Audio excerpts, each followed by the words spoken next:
Përshëndetje miq, jemi në ditën e 37 të përballjes me Hajdutërinë. Po, mirëmbrëma. Këtu me Dorina Predhin përballë zyrës së njeriu që drejton qeverinë më të korruptuar të Europës. Nuk di ende të them a është më e korruptuara në botë, po në Europë është pak po e sigurt. Po. Këtë nuk e them unë, nuk e thua as ti, këtë e thon raportet, këtë e thon gjitha çfarë po del.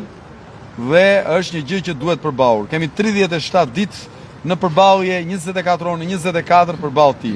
Ditën e shtunë, në datë 17 janar, në orën 6 të pasdites, masivisht në protestën e tretë të madhe përballë tyre. Pa ndalim. Pse? Sepse ka dy rrugë. Ose ke pushtet edhe i bën gjërat se ke pushtet, ose mban qëndrim dhe reagon. Ne nuk kemi pushtet, se gjitha pushtetet e Dirama i ka përqendruar në duart e veta. Kjo është e keqja. Prandaj jemi këtu. Sepse gjitha pushtetet e rëndësishme janë përqendruar në duart e tij. Dhe ne mbajmë një qëndrim, se na pyesni shpesh, po ç'është kjo protestë që rrini 24 orë, ju vjen mbas edhe keq, faleminderit shumë për solidaritetin. Jo, ju vjen atyre, nuk duam, po të lutem një sekond. Ne nuk duam, more, po u vjen njerëzve.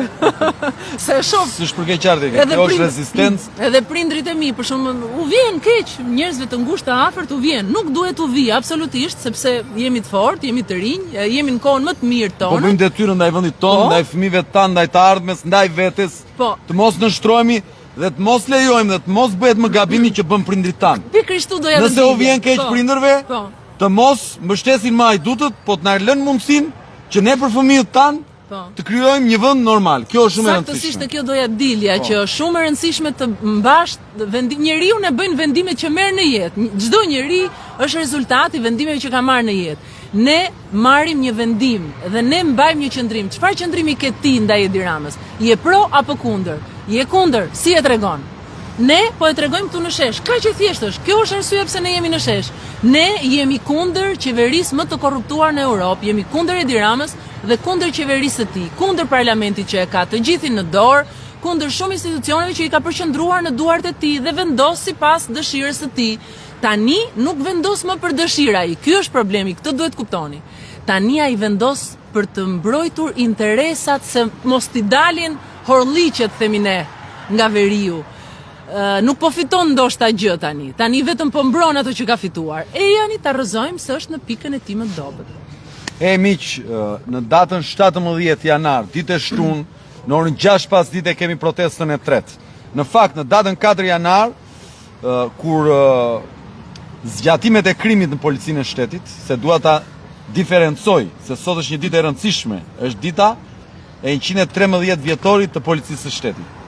Përshëndesim, duar trokasim, përqafojmë çdo punonjës të ndershëm të policisë së shtetit, çdo drejtues të ndershëm të policisë së shtetit. Nga ana tjetër, jemi të vendosur që ta bëjmë këtë betejë edhe për ta pastruar policinë e shtetit një ditë nga ato zgjatime të krimit që kanë ndërhyrë dhe e kanë marrë peng me bekimin e Edi Ramës dhe Ergjys Agasit që i emronte, siç e thon raportet dhe siç e thot dosja Akshit dhe siç e thon gjithë gazetarët. Kemi patur një program në një ide për policinë e shtetit. Dorina, shumë e rëndësishme. I kush ju? Po. Ndërhyrjen e 4 janarit, gjykata e Tiranës e gjeti të paligjshme. Ndërhyrje totalisht e paligjshme, arrestime të paligjshme. 4 arrestime. Dhe sigurisht që kushdo që i bën do të mbaj përgjegjësi. Në mos një ditë. Edhe ua them këtu nga live, janë njoftuar gjithë partnerët ndërkombëtar. Nga Shtetet e Bashkuara të Amerikës, të gjithë merat, gjithë organizatat, janë referuar me emra zotrinj, sepse këta duhet kuptojnë që ne nuk i kemi frikë. Me shkresa, me mund të kemi frikë, me regjistrime, të gjithë. Çdo gjë. Ne nuk mund të kemi frikë për faqësuesit e krimit që kanë vesh uniformë. Kur i përulemi me respekt çdo punonjës të ndershëm policisë së shtetit dhe angazhohemi ta bëjmë këtë betejë edhe për ta, për ta çliruar këtë polici nga ata njerëz që zbatojnë urdhra të paligjshme, nuk e thash unë, nuk e the ti. E tha gjykata. Dhe në një shtet model, për shembull, në një shtet normal, më saktë, jo model, pas këtij vendimi, dikush ose disa duhet t'jepin ndorheqjen. Ose duhet shkarkoheshin. Duhet shkarkoheshin. Pse? Ka paligjshmëri nga kush? Nga ata që janë të detyruar të zbatojnë ligjin dhe janë aty për ligjin. Eksakt. U ushtrua dhunë në mënyrë të pashembullt, faktikisht. Pse të pashembullt? Se nuk kanë të bëjnë me kriminal, kanë të bëjnë me njerëz qytetar, civil, njohës të ligjit për më tepër, dhe të shikosh atë agresion është si të luftoj një i rritur me një fëmijë 2 vjeç, 3 vjeç, domethënë kaq shumë stonon. Të lutem, i që këtë dozën e se e kuptoj si grua, si nënë, ke këtë dozën e viktimizim. Nuk ka viktimizim. Kjo është luftë. Të lutem Dorina. Kjo është luftë me hajdutët. Kjo është luftë me krimin, është përballje. Dorina, e kam fjalë, kishte qytetari nga ana jonë, nuk kishte dhunë. Dorina, ta sillen but me krimin, sepse me krimin bëjmë pazar. Cili është pazari? I japin një zonë të caktuar dhe i thonë, në atë zonë ti e zot, do na bësh votat. Sillen shumë ashpër me qytetarin, sepse e din që me qytetarin nuk bëjnë dot pazar dhe e din sa i rrezikshëm është qytetari që kupton fuqinë e vet. Sillen shpërfillës me fermerin, sepse e din që fermeri nuk ka çfarë të bëj. Shiko çfarë ka ndodhur këto ditë, në fakt këto muaj me fermerët shqiptar.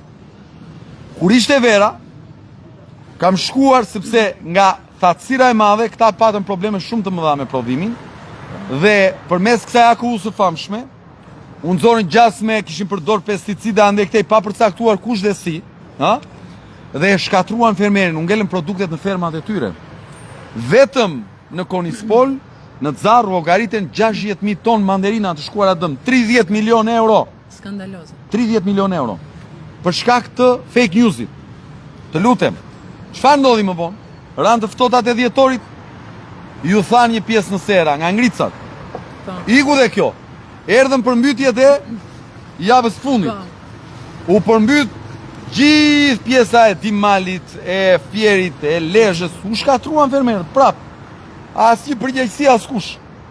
Tani janë përmbyt dhe djeg 3 herë, brenda një viti. Dëme kolosale. Kush ma përgjegjësi për këta? Çfarë skeme ka shteti shqiptar që të mbaj përgjegjësi? Këta nuk janë. Ligji përcakton shpalljen e gjendjes fatkeqësisë natyrore në këto zona dhe këta nuk e shpallin sepse ajo do i detyronte të paguani lekët. Tani fermerët duhet vinë këtu në datë 17 orën 6. Fermerët e Dimalit, të Kuçovës, në Kozar, të Lushnjës, të Divjakës, të Fierit, të Lezhës, të Durrësit, duhet vinë në Tiranë të protestojnë. Të vinë të marrin fjalën, sheshi është i tyre. Dorina, kundër Edi Ramës. Ti je nuse në Durrës. Po. Dhe je në djenin time në zonën që u përmbyt. Po. Tani sa banesa janë përmbyt aty? Ka patur, nuk di të them numër, po janë me mira banesa, me mira familje. Kam përshtypjen nga shifra që kam parë mbi 3500. Dhe uji ka arritur në atë grad që të gjitha elektroshtëpiaket e tyre janë dëmtuar, gjitha pajisjet mobiljet janë dëmtuar, një pjesë janë edhe nga të afërmit e tim shoqi janë evakuuar, nuk janë në shtëpi. Me shumë gjasa ato shtëpi kanë dalë jashtë funksionit, sepse të depërtoj lagështira deri në atë pikë, në 50 centim. Këta duhet të reagojnë këta njerëz. Këta duhet të vinë, reaguan në Durrës, por të gjithë protestuesit që ishin në Durrës duhet vinë protestojnë në Tiranë. E nëse ju prisni që këta do t'u japin lekët, kujtoni përmbytjet e viteve të tjera, të qyteteve të tjera, të zonave të tjera, nëse u ka dhënë kush lek. Nuk u ka dhënë njeri. Dhe nuk kanë pse t'u japin, more, sepse në fund ditës sa ervin zgjedhjet i gënjejnë, më kupton, marrin votën, miru pafshin. Po pritë t'u japin lek dhe u gënjyet, ju e dini. Lek nuk u japin ata. Lek nuk u japin ata. Ju duhet vini këtu dhe ta rrëzoni këtë sistem, ta detyroni të jap dorëheqjen. Dorina. Unë kam ndjekur një çështje përmbytje së 2018-s, sepse kam shkuar nuse në një familje shumë të vendosur, edhe vjerri im është jashtëzakonisht i vendosur, nuk heq dorë dhe nuk hiqte dorë. Dhe kishte gjetur faktikisht disa shkresa nga Bashkia e Durrës që thoshte, po, fondi që ka ardhur ishte mbi 10 milion lek të reja. Në zgabohem tani dhe nuk i jepni, nuk i kemi. U dha ky fond, po fondet nuk janë se u përdoren për tërmetin mashtrues të kalibrit më të lartë. Nuk merrni lek. Fondet u dhanë në 2018 për përmbytye, ndërkohë tërmeti ndodhi në 2019 dhe ata thonin i kemi përdorur. Po pse si dhe në 2018? Po pse t'i japin në shpytje? Po pse t'i japin? Se duhet ketë presion, prandaj duhet ketë presion që t'i marrin. Pse duhet t'i japin ata? Kur nuk hynë gjëm në këmbë, përse duhet i japin? Dakord jam. Se duhet tani të bëj avokatin e djallit, fatkeqësisht, përse duhet i japin ata? Ai të rre, ti e voton. Ai të përmbyt, ti e voton. Ai të shkatron fermën se del nga akuja që janë me pesticide, ndërkohë që nuk e përcakton kush, ti e voton. Ai të largon fëmijën nga Shqipëria, ti e voton. Ai të vjedh Derçe. Po. 53 milion euro në një afer, ti prap nuk del. E po tani, si i thonë kësaj pune? Reago. Në 17, datë 17, ditën e shtunë, në orën 6, masivisht në shesh. Më thoshte dikush në koment që po kjo e thuprave që ke bërë videon, se kam bërë një video që marrë çdo kategori sociale që ka probleme dhe e konsideroj si një thupër. Shumë e bukur ishte, ajo se është dhe simbolika e vdekjes Skënderbeut, për vjetorit. E kam bërë ta shpjegoj për njerëzit. Në datë 17 janar është për vjetori i vdekjes e heroit ton kombëtar. Dhe heroi ynë kombëtar na ka lënë një amanet. Të jashtëzakonshëm. Të veçuar se cilin hauin e vet, po qoftë dhe në të drejtën e vet, nuk ja del do të thyhet. Po nëse ne e bashkojmë hauin e pensionistëve që nuk marrin pensione dinjitoze, hauin e atyre familjeve që rrezikojnë të ikin fëmijët akoma në emigrim, hauin e atyre që përmbyten dhe nuk marrin të shpërblimet, hauin e fermerëve që nuk u jep njeri asnjë gjë, hauin e atyre që marrin ushqimet gjithë shoqërisë, po nuk kanë cilësi dhe standardet e duhura, hauin e ishpronarve që u ka ngel vetëm termi ish, ndërkohë që tok pas ka pas se me ligjin për paketën e maleve, ja jep malet me 1 euro x-it dhe y, ndërkohë malet që kanë ishpronarët nuk i marrin. Me që jetë edhe ish për ndjekurit politik. Eksakt, hauin e ish për ndjekur. Fonde nga Bashkimi Evropian kanë ardhur për ta dhe janë vjedhur nuk janë dhënë. Skandaloze, turp. O Dorin, 35 vjet. Dhe ata nuk kanë marrë lekët e burgut, as fëmijët e tyre tani, më kupton? Ndërkohë që ligji thotë që si marrin do të mi prit. Do me thënë, u vodhën jetën dikur, rinin, i lanë 35 vitet presin, tani dhe nuk u japin fare. Qa është kjo më? Të gjitha këto, ne i kemi simbolizuar me një thupër, si me thëmë, çdo hau. Dhe nëse këto kategori sociale bashkojnë, përbëjnë një tokë thuprash që janë të pathyeshme nga sistemi, nga vetë dirama, nga pushtetje me radhë. Shiko qa po ndodh këtu, Dorin. Po dhe i kanë frikë ata popullin, po ngrit populli, e kanë realisht frikë. Po regjia, më ndjen mësim. Ata kanë frikë një çadër më këtu. Pëm një çadër në një 40 metra katror. E peti çluku një policës shuan ata për çadrën.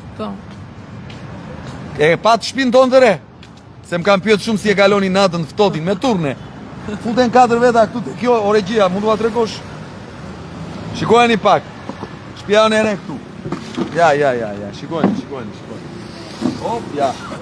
Ja që dona përnda, dona qa bën? Ja, gysi atje. Bën punë të shtëpisë. E dona atje, gysi, me ratë, edhe aq regjia. Do me thënë, afro, Dorin, gjatë natës, një turn rri brënda që nuk është aq ftohtë, një turn rri jashtë, pse sepse ai e ka të merë qytetarët e lirë. Të merë. Gjitha ajo polici për një çadër këtu, imagjino. Po dhe janë për t'u patur, pra këtë duhet dinë në shqiptarët, që janë për t'u patur frikë. Ore keni dhe mundësinë që një herë në jetë pushtetit ju ketë frikë. A nuk doni ta provoni këtë? Që pushtetit ju ketë frikë. Tani vinë në shesh, ta provojnë. Tani që ai është lebetitur nga gjithçka po ndodh. Po. Kjo është pak po e sigurt. E pe ç'a bëri? Kërcënoi amerikanët. Po. Do me thënë, u tha, ne jemi pik mjalti, tha për kinezët. Për kinezët, shkojmë me Kinën. Tani, ai nuk ka fol në emrin tim. Dua të përshëndes intelektualin Ermal Asimja. Gjithashtu. Një super shkrim. Një super shkrim. Ermal më ke pëlqyer shumë. Përshëndes. Ku i thoshe jo në emrin tim. Po. Unë e firmosa peticionin. Edhe unë. Jo në emrin tim, o e dirama. Orientimi jon është atje ku jeton një pjesë e madhe popullit ton që ka dhe shtetësinë amerikane. Orientimi i Shqipërisë është aty ku është kombi që kur diskutoi pavarësia jon, presidenti Wilson vendosi që ajo pika që diskutoi do ekzistonte apo jo, të kishte vetë vendosje për shtetin shqiptar. Orientimi jon është te ai komb që kur Miloševići çante me bajonetën e ushtrisë së vet, barkun e nënave shtatzan të Kosovës, ai komb duke i dalë kundër gjithë botës dhe këshillit të sigurimit, erdhi dhe i doli zot asaj pjesë të shqiptarve se ne vetë nuk mundnim, nuk e përbahonim dot. Ne jemi në atë krah të kombit që edhe pse ende nuk e kemi një ushtri si duhet ta kishim dhe siç na takon ta kemi, Jemi në NATO. na futën në NATO dhe na futën në NATO vetëm e vetëm për ta mbrojtur këtë pjesë Po. të shqiptarve. Po. Dhe ai tregon Kinën, ne nuk kemi asnjë gjë kundër kinezëve, absolutisht jo. Janë një popull i nderuar, Po na kur ne vërtet. themi që është në Por pikën orientimi politik, social, shoqëror, ekonomik i popullit dhe i kombit shqiptar është në Shtetet e Bashkuara të Amerikës. Po. Sepse mbi 1 milion shqiptar janë shtetas amerikan, janë drejtues nivelet larta atje, dhe sa herë ka pas nevojë ky popull, ka qenë ai kom që ka dalë zot. Dhe kjo është e vërteta, le të më shajnë mua sa duan, mirënjohja është virtyt Dorina. Kjo nuk është servilizëm. Jo, se mund të thonë pro-amerikanë në këtë kuptimin që mirënjohja është virtyt.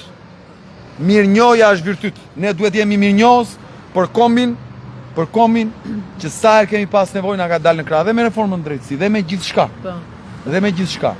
Kështu që në këtë drejtim Edi Rama, siç tha dhe Ermal Asimja, jo në emrin tim, po në emrin tënd. As në emrin tim. Mund ta thuash më fort që Nuk Edi Rama, jo në emrin tim. Ne jemi shtet pro-amerikan, kemi një shtet aleat dhe kryesori është Shtetet Bashkuara të Amerikës, kështu që mund ta gjeni tek profili Ermal Hasimja dhe të firmosni peticionin që ai kishte ndërmarrë përsipër. Por ka shumë gjëra që duhet i themi njësoj Edi Ramës, jo në emrin tim. Ai po ndërmerr shumë veprime jo në emrin ton.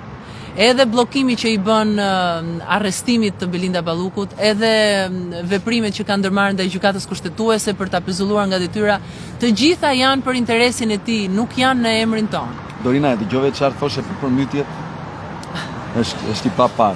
Shkoj, që ai është i talentuar, si njeri kjo s'ka diskutim, po e ka përdor për keq. Po ta kish përdor për mirë, do kish bërë punë të mira. E dëgjove çfarë manipulatori më thoshte, bllokojnë kanalet, thoshte se hidhen me turinat.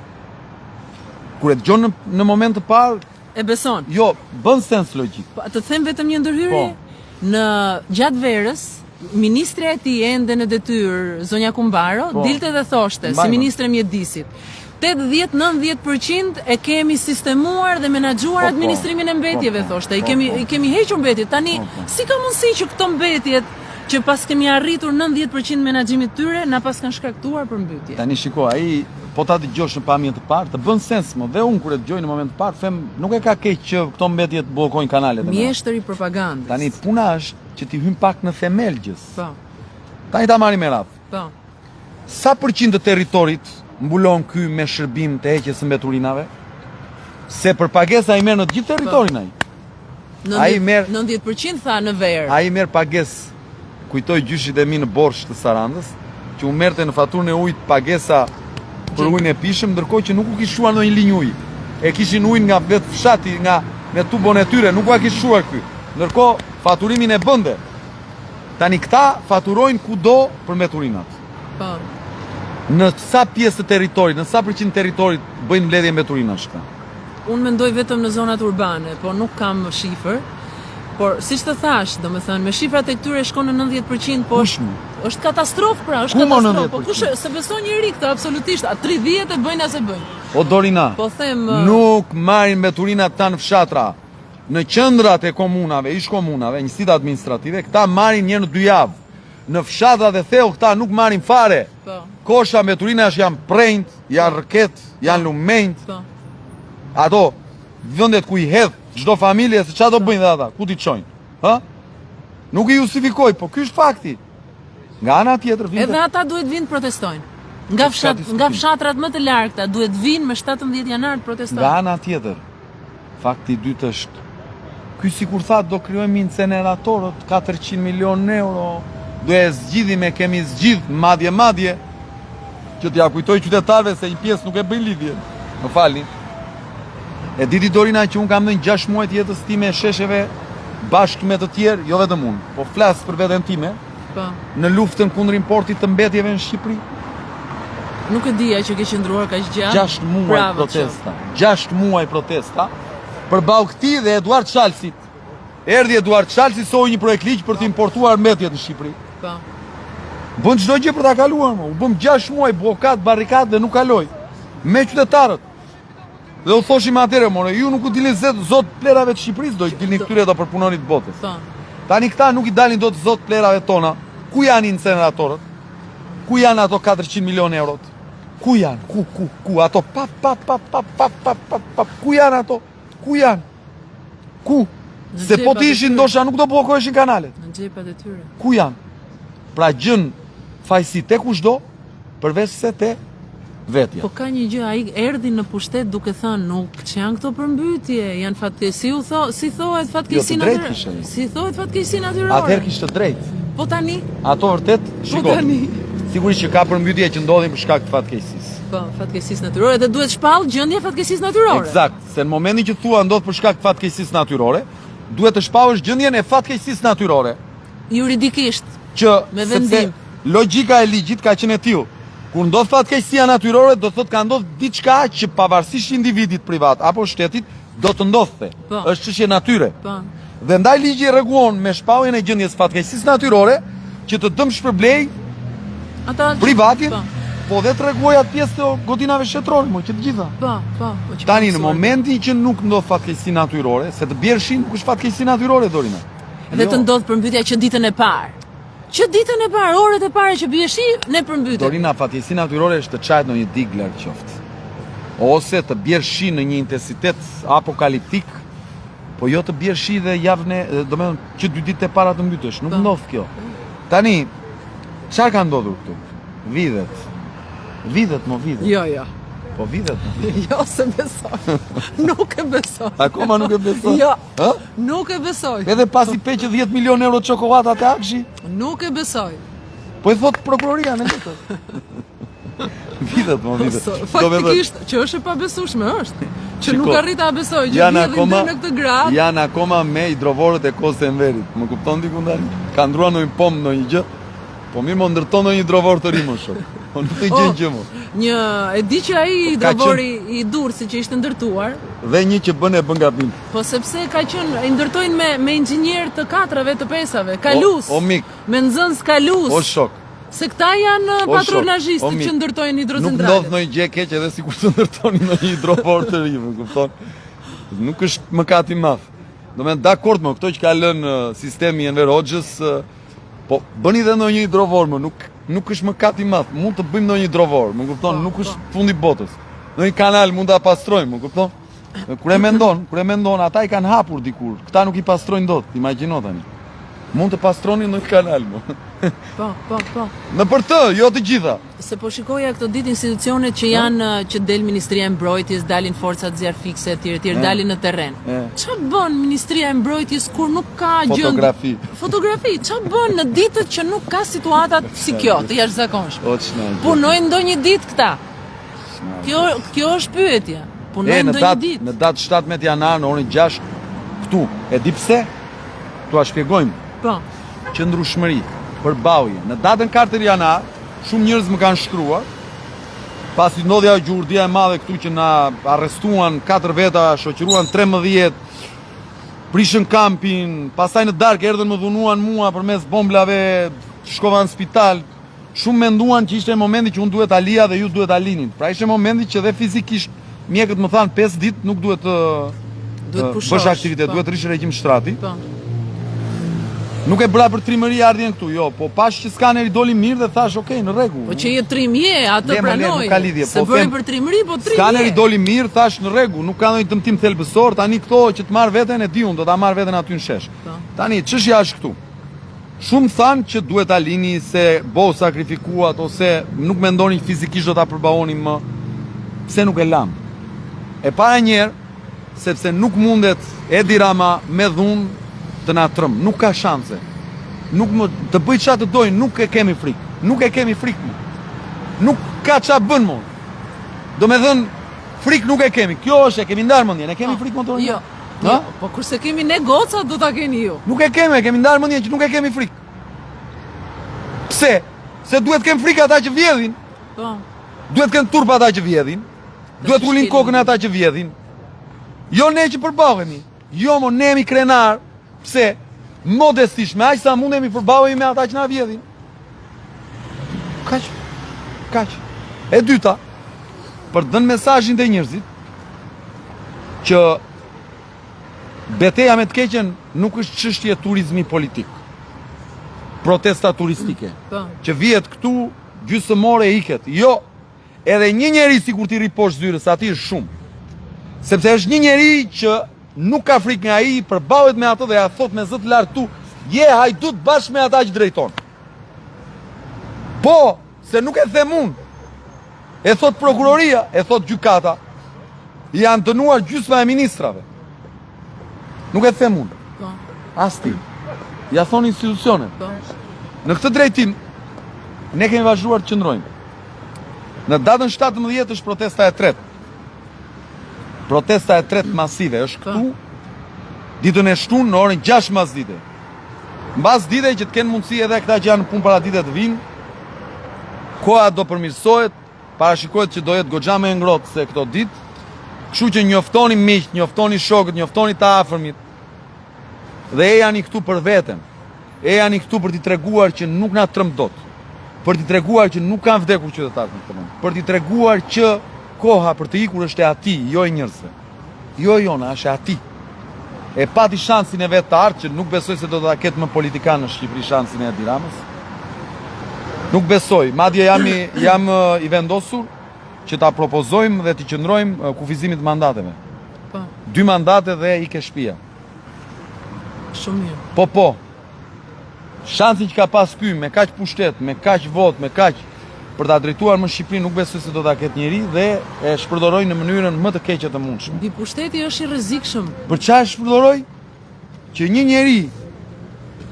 njeri që s'kish fare lidhje me votën, me njerëzve, me ky Erky Sagasi, të kthehej në kryeministrin e hije, venin ministrat faleshin dhe ai, venin drejtorët faleshin dhe ai. Po nuk e dim, do dalin të tjerat vërteta. Që të pasuroheshin ca njerëz që kanë kompani këtu lart e poshtë për te adimu. Ha? Për çaj përdori ky pushtet? Ama nëse sillen si të përjetshëm se më bën habi, sillen si të përjetshëm. Mos hyte morali, len, është çështje tjetër. Miq, datë 17 ditë të shtunë masivisht në orën 6 këtu. Ka ndonjë gjë tjetër që do t'i thuash njerëzve Torin? E kam një gjë, po e kam me dyshje. Mos e thua, lere, do ta thuash vetëm po je e bindur. Miq, ju përshëndes gjendja shpirtërore e gjithë qendrestarëve këtu është shumë e mirë.